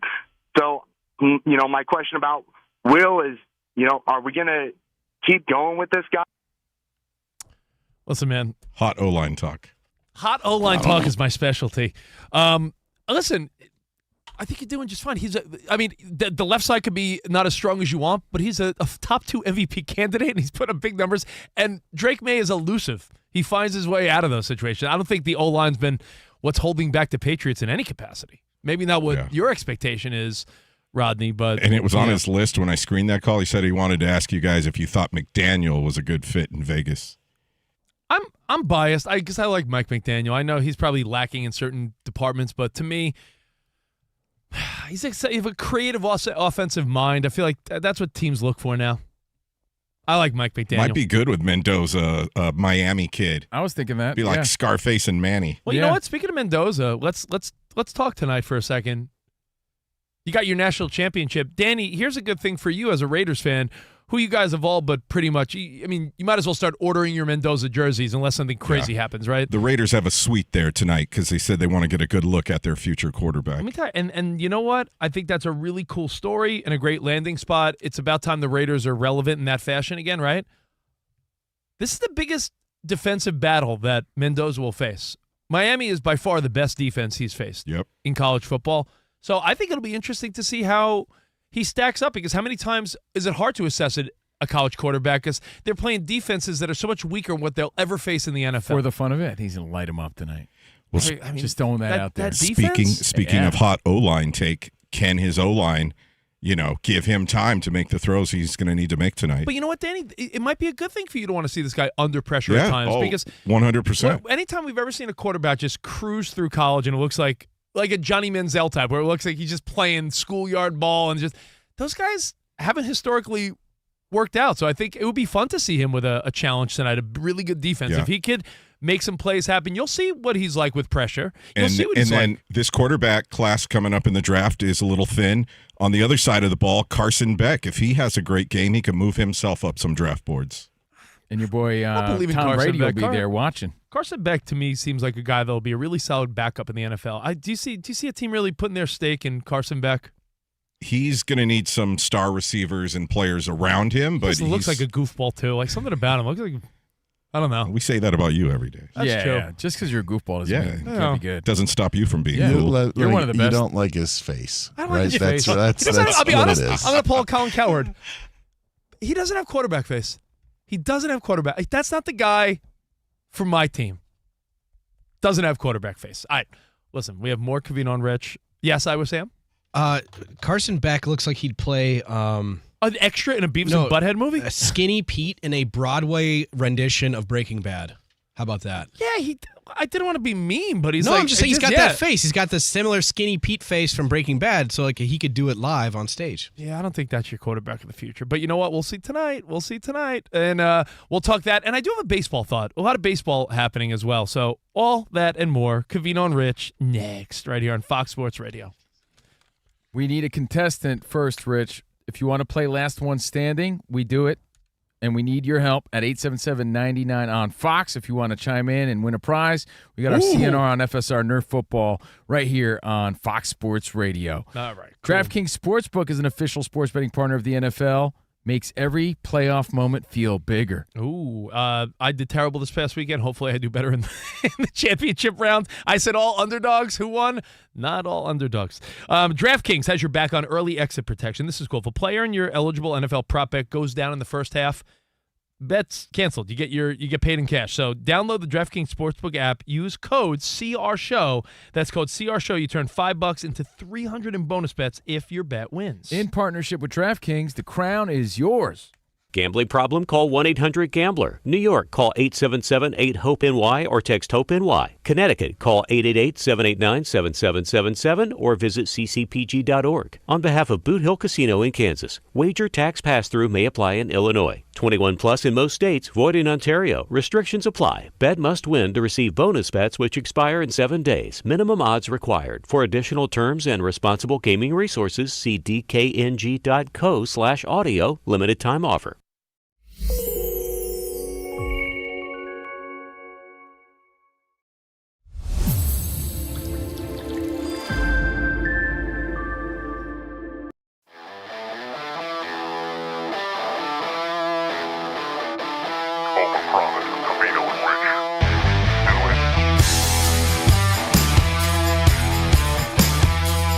Fernando Mendoza, he's all the buzz, especially this weekend. I often wonder if we didn't do what we did, if we weren't on iHeart and Fox and all the things we do, would I be on social media as much? Do I use it as an excuse, like, well, it's for work, like, or would I just still be like scrolling? I don't know. Oh, man, it's killing our brains. Our attention spans is so bad. It's getting worse. And you have to ask yourself, when you're on and when you're posting, am I sharing or bragging? Right? Because you see a lot of bragging, but you're still watching and it's gross and then you hate yourself afterward. But this weekend, the Chick-fil-A Peach Bowl, number 5 Oregon at number 1 Indiana, Fernando Mendoza is all the buzz. And he said this week that he has no social media. And I want to know, in today's world, when you see a young player who says everything right and seems so likable, when he says something like this, do you say, right on, man, I like him even more? Or do you think something else? Take a listen. And keep it to my process and keep it to my routine and not change it too much, and also not really having social media. I only have LinkedIn and YouTube on my phone right now. It's really helped put things in perspective and keep all the opinions of in the building opinions. So I'm not online reading, oh, Fernando's great, Fernando sucks. I'm listening to what my quarterback coach, Coach Chandler Whitmer, says and thinks, and what the quarterbacks in our room think. So that is where my focus is, and that's how I've been able to play my best football so far. And first of all, can I get the obvious out of the way? I do want to applaud him. Maturity. For the maturity. Wow. Daring to be different, putting it down, having the restraint, the discipline, for being a great role model. I mean, he's so lovable, this kid. But at the same time, because what we're learning, Rich, as we mature, is that two things can be true, right? Yeah. So for as much as I commend him, and we do. I do. That's, not being on social media when you're the starting quarterback, Heisman Trophy winner, with all the options in the world, and probably partnerships that want to do business with you, and they're like, oh, but you're not on social. Like, it's how about just curiosity, right? Yeah. What are people saying? Who's interested in me? All he's these a bigger things. man. I do find it more odd being a young person to not have a social media footprint. Yeah. I have some buddies that are younger that are in the dating world. And if they bump into a girl and they tell a woman, yeah, I'm just not on social, that's like a red flag. Like, what do you mean you're not on social? Like, they think you're hiding something, like you're a serial killer. I think it's an immediate red flag in today's world because you don't have to use it, right? Because we tend to abuse it. But if you don't have a presence, if you don't have an Instagram, if you don't have a Facebook page, I understand TikTok may be too young or Snapchat too young for some of you, but if you don't have it, it says that you're trying to hide something in a weird way. No, like people that I know that don't have these things makes me say, like I have an ex-girlfriend. Seriously. Who are you running from? Yeah, no, but I have one ex-girlfriend. You can't find her online. She murdered someone. No image search, no nothing, no social media. And it, you know what it says to me? What happened? Never got over you. Yeah, man, I must have really... She gained 200 pounds just sitting there eating ice cream, thinking about Steve Covino. I miss him. Ruined this poor woman. I miss him. No, but you know what? It says to me that she's hiding from something. She's running away from the world. And it might not mean that, but it does scream that if you think about it. You know what I find funny? Did you hear what he said he does have? YouTube, so he does watch videos. Yeah.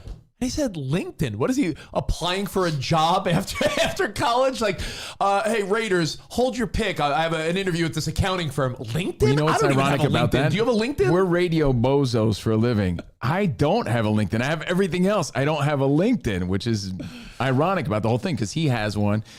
And what's he using it for? I don't know. To connect, I guess. But yeah, maybe endorsement deals could go through that. But he's got agents for that and people guiding him the right way.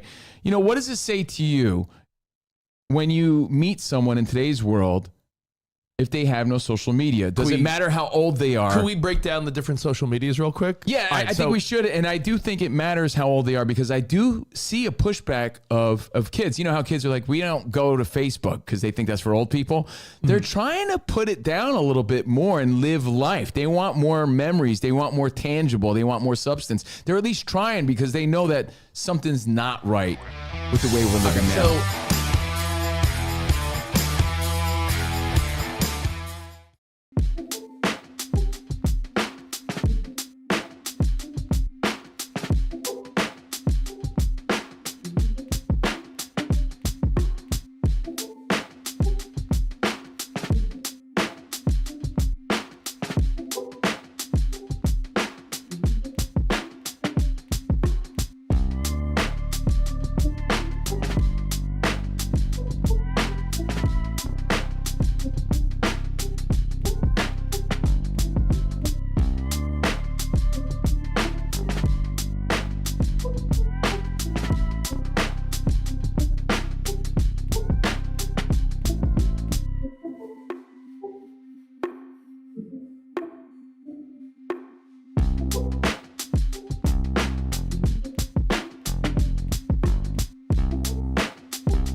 Remember, we talk about Fernando Mendoza on episode 123 of Overpromised. Yes. Overpromised is our bonus pod. Brand new episode 124 debuted on Thursday. Catch them right here on our YouTube page, Covino and Rich FSR, as we rock out to some Green Day, who are now doing the pre-show for Super Bowl 60 because they're from that area. So props to them.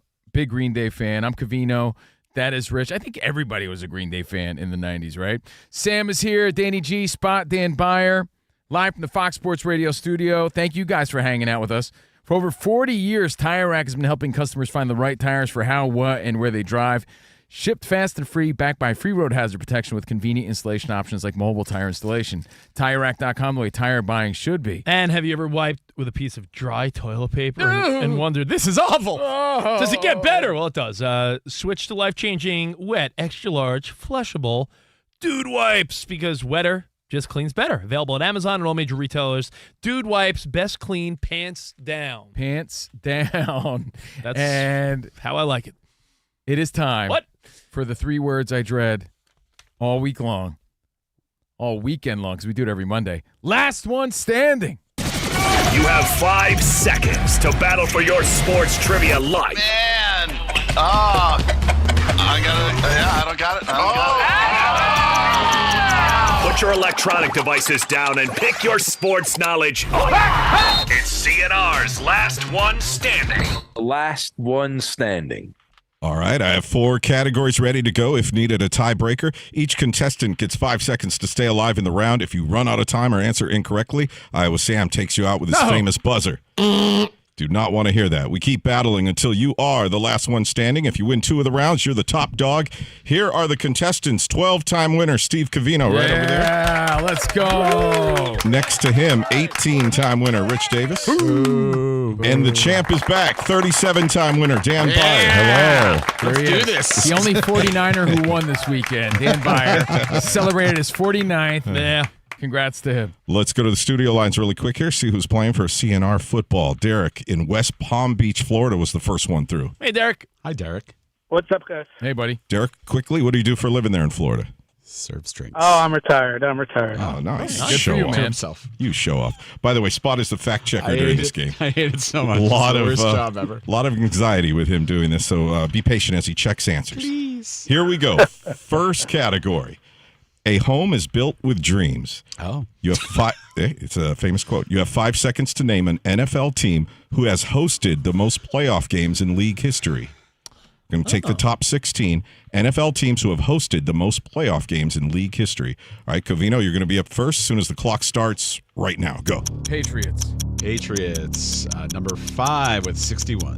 Rich. 49ers. 49ers have 64 at number 4. Bayer. Dallas Cowboys. Cowboys, number 1, 67. Numero uno. Derek. Raiders. Raiders have 45. Nice. Covino. Eagles. Eagles have 56. Rich. Steelers. Steelers have 66 at number 2. On a roll. Bayer. Let's go Denver. Nice. Denver, 44 towards the bottom with at number 15. Derek. Buffalo. Bills have 45. Back to Covino. 3, 2, Rams. 1. Rams have 58. Nice. Just made it. Good bull. Rich. Chiefs. Chiefs have 48. Bayer. New York Giants. Giants have 51. Derek. Ravens. Ravens, not on the list. Sorry, buddy. Covino. Colts. Back to Cove. Colts on the list with 48. Rich. Dolphins. Dolphins on the list at the bottom with 43. DB. Pittsburgh. I said it. Oh, I did said you? it. Yeah. 3, 2, 1. Commanders. Yep, got it in. 46. Son of a, we give him a lot of time, huh? Pulled a Rich Davis. There's no integrity in this game anymore. Delay of game. Okay, okay. Game on. No. Hey, you know Davis what? is getting under my skin. Like he truly is. Like he gave me a little nay before. He didn't text me on Saturday. Like he waited. He is such a sore loser. And like, did you hear the nay when he goes, oh, he's got a 49er sort of weekend. By the way, as a Covino guy, I'm totally stalling for Steve to come up with another team. Is it my turn? Yes. Covino. Oh, man. 2 teams left. 3, 2. Did we say the Packers? We did not. Number 3 with 65. Rich. There's 1 left. 3, 2. Bears. Not on the list. Hey, Spot, So was it that- Browns? Was it the Browns? No, it's no. Well. Isn't. Well, I still had a turn. Yeah, but Well, Dan no. still has a You and Go on. Covino both get a point there. You were both. Oh, okay, that's right. Yep. So the last one left was the Minnesota Vikings. Which, by the way, I would have said Minnesota. I don't know why it You know ended, what? but Dan, I would have said Minnesota. believe you. I believe do. you. Wow. All right, so Covino and Bayer both on the board. We go to the second category. Write it and hold it up on a piece of paper. You have 5 seconds to name an NBA player who tops the list for most points scored in a single game. Going to take the top 15. All right, and we're going to start with Derek in Florida right now. Go. Will Chamberlain. At number 1 with 100 points. Bayer. Kobe. Kobe at number 2 with 81 points. Rich. Michael Jordan. Jordan had 69 points. Covino. Steph Curry. Steph Curry, not on the list. Oh, wow. Oh, sorry. Yeah, he's Not just on our under. top I 15. just wanted to promote his new cartoon called Goat. Derek. Karl Malone. Carl Malone, not on the list. Nope. Not top 15. Buyer. David Robinson. Yep, 71 points. Yep. Rich. Damn. I don't know why I think that. Did Donovan Mitchell have a huge game once? He did. Yeah. Also had 71 points. Yeah, okay. Yeah, it was like 2023. Buyer. Luka. Luka, yep, 73 points. January 24. Rich. Man. 3, 2. Dirk? Nope, not on the list. No, good. Buyer walks off with a W in his return. Oh, man. DB. Come on. With his 38th victory in this game. Comes back with a vengeance. It's good to be back. I would have eventually stalled. I'm going to blame injuries for my loss. But look at it this way. Dan Byer's like the Dodgers, right? You got to want to beat the guy. Yeah. He's lovable, right? Nobody hates the Dodgers. Right. But, man, doesn't it make it more fun when there's someone you're trying to beat? Yeah. That was competitive. Dr. J wasn't on the list, was he? No. No. Oh, give us a couple more. Oh, than yeah. Let's see. Lillard had 71. David Thompson, 73. Tim Duncan on there? Tim Duncan is not on the list. Good. Let's see. Wasn't gonna Giannis had 64. Joel Embiid? Yeah, Joel Embiid had 70. Shaq on there or no? Shaq is not on our top 15. Rounding out the bottom was Jerry West with 63. All right. And by the way, Derek in Florida, How thank you. about Bob Thank you Cousy? for playing the game, D. Bob Cousy on the list. Bob Cousy. Yeah. Great job. Derek, thank you for listening every day. We appreciate you. Thank you, Derek. And by the Thank way, you, if you guys want to qualify for more prizes, we play games every day. Tomorrow, is Shaq stopping by or Mahomes? I don't even know. A disgruntled Mahomes Oh, will be here. disgruntled Mahomes. Showboy Mahomes will be here giving away prizes, doing trivia. But you could always leave a review on Apple Podcasts, and if Danny G emails you, we'll hook you up, all right? So follow the podcast, leave a review, and thank you guys for playing along. There he is, the Grand Poobah, the champion, with your update, Dan Byer. What's up, DB? All right, fellas. Speaking of Patrick Mahomes and the Chiefs, they're likely to bring Eric Bieniemy back as their offensive coordinator. Bears running backs coach speaking with the Chiefs today. NFL insider Jordan Schultz says that Bieniemy will be back as Matt Nagy's not going to return. Nagy in line to possibly be the next head coach of the Tennessee Titans, interviewing with the team today. They also interviewed Robert Saleh. Titans were going to speak with Jeff Hafley. He's the next head coach of the Miami Dolphins, according to reports, just finalizing a deal as he'll take over for Mike McDaniel in South Florida. Big news of the day was the Bills fired head coach Sean McDermott after 9 seasons with the team. The Bills promoted GM Brandon Beane to be the team's president of football operations. Seahawks lost running back Zach Charbonnet for the rest of the season and possibly the start of next season because of a torn ACL suffered in that win against the 49ers on Saturday. Denver Broncos opened up the 21-day practice window for running back J.K. Dobbins. Speaking of the NBA, a bunch of games on this MLK Day, including in New York, where the Mavs are routing the Knicks 84-54.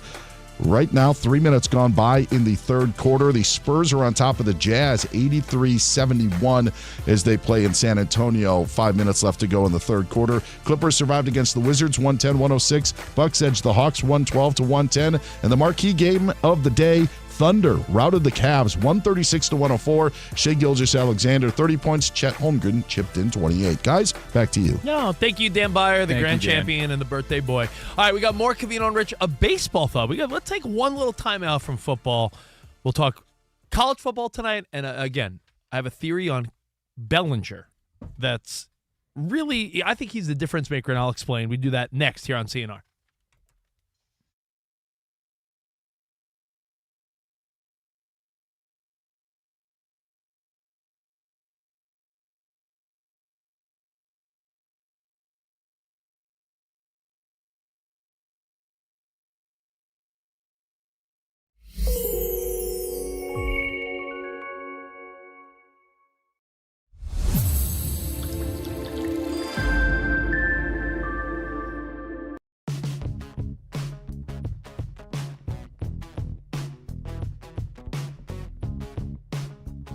Want to talk some of the craziest sports flexes? I know you have some things on your mind, Rich.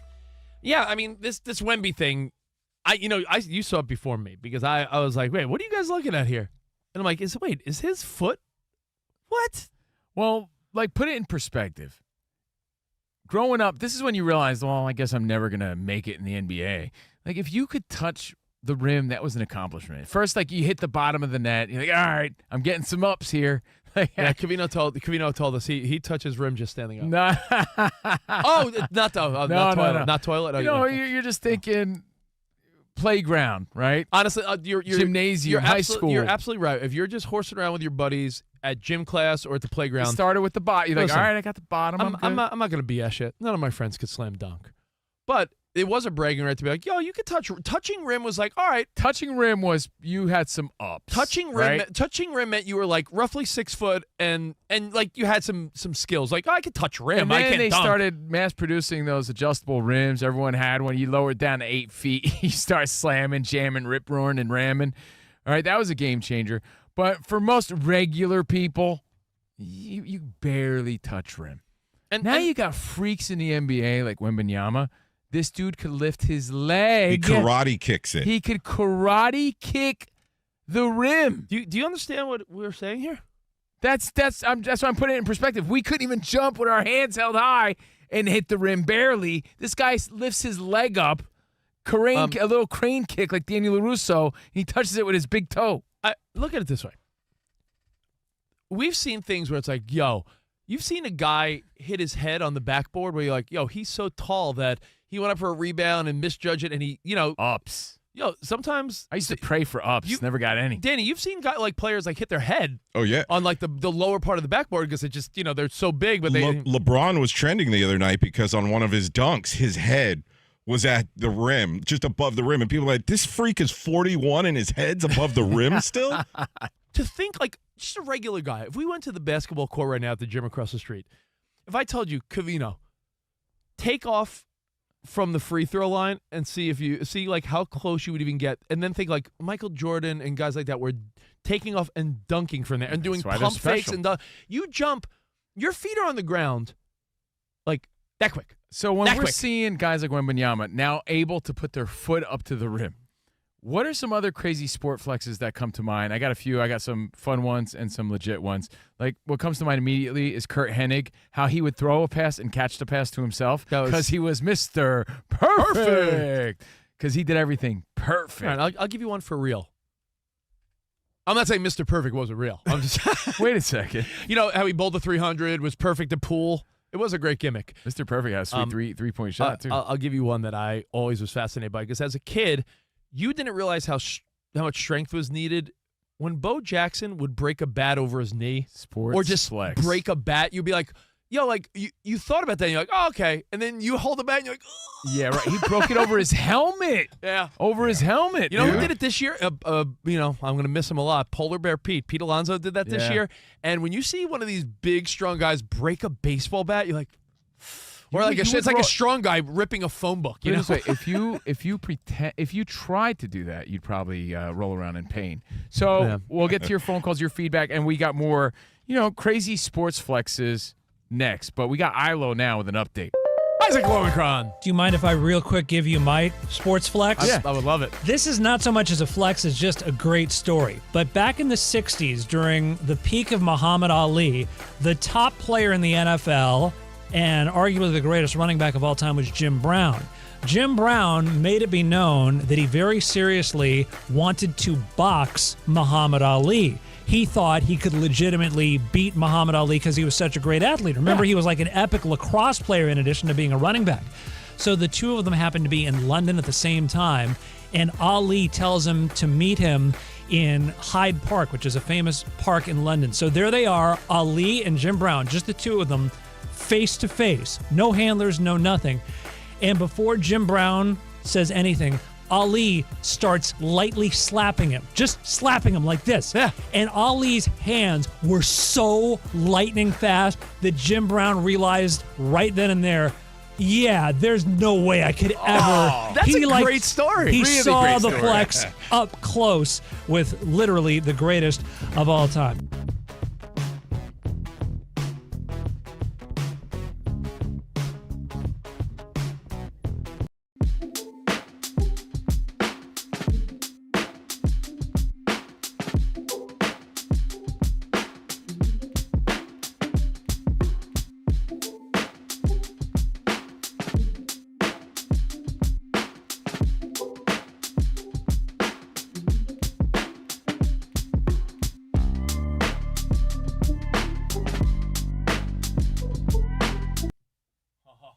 So you're thinking Allie Larder or the daughter? What are you thinking? It's a big debate. Oh, I'm sorry. We're talking Landman. The My daughter? bad. I Well, watched the this. daughter is like well into her. She's like 28 years old. That's not creepy. I watched the spot, and Covino showed me the scene where the hot daughter goes to college and her roommate's some like wacko. Yeah. Some like non-binary like. Yeah. And I remember being like, whoa, who is that? And Covino's like, well, the big debate is the daughter or mom. Danny G knows what we're talking about. He's been promoting Landman since day one. Finally caught up, but it's all the buzz. Only took you guys a year. I know. You know what else is all the buzz? Fernando. Did you watch His or Hers on Netflix? Yeah, That's all the buzz. yeah. Fernando Mendoza tonight. Covino and Rich live from the Fox Sports Radio studio. Our show is sponsored by DraftKings Sportsbook, an official sports betting partner of the NFL and NBA. Right now, use promo code CRSHOW to claim your special offer at DraftKings. Again, that's promo code CRSHOW for Covino and Rich Show. At DraftKings, the crown is yours. And facing a peak season, looking for a new team member? Workforce Solutions from Express Employment Pros makes hiring easier. Visit expresspros.com to find an office and see how Express can help you hire smarter and faster. I only laugh because I wonder if anybody aside from us knows that when I go, easy, that's Cousin Brucey who used to do that. Cousin Brucey is an East Coast radio legend, and when he would do commercials, he would always say, Easy. They make floor covering easy. Shout out to Cousin Brucey. Shout out to him. Shout out to you for hanging out with us. Again, Covino and Rich. Everything at Covino and Rich. And follow at Fox Sports Radio and at Monsi Bolaños, because I know she's putting together a video of who's going to win tonight. Who's going to win tonight? Miami or Indiana. You could hear it or watch it at Fox Sports Radio, at Monsi Bolaños on social media. I think she's making sure there's a filter. That Covino recommends filters on his videos. Yeah, it's part of my contract.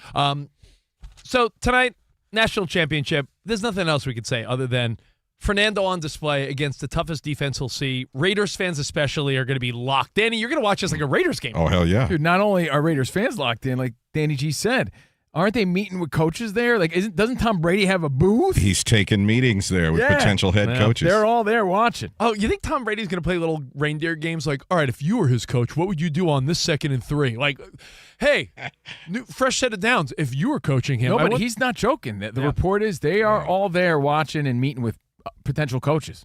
Hey, pressure's on. One baseball note, because we're big baseball guys and we can't deny it. I love MLB. I'm a big Mets fan. Covino's a Yankees fan. Danny, you're a Dodgers guy. There's not a show that embraces baseball more than we do. Props to the odd couple. Rob loves his baseball for sure. I mean, that is true. He is the MLB bro. But still, besides him, I feel like this Cody Bellinger piece, wherever it falls, to me is so telling. Meaning the Mets who let a few good players go. But the Mets were all about a culture change, right? Get rid of Nimmo, get rid of McNeil, get rid of Alonso. But you forget they bring in Polanco, Simeon, now Bo Bichette. If the Mets get Bellinger, then they're competing. I think you look at it as like they're trying to compete with the Dodgers, who clearly have a step up on everyone. But if the Mets got Bellinger, the Mets look like that's a pretty good lineup. If you told me your lineup had Lindor, Soto, Bellinger, Bichette, Vientos, Polanco, Marcus Simeon, like the Mets would have a pretty decent lineup. You can say this. Where would the Mets play Bellinger? In the outfield. Okay. Because the Mets needed outfield desperately, right? Now, if he doesn't go to the Mets, if he goes to the Yankees, then the Yankees retain a guy that they wanted.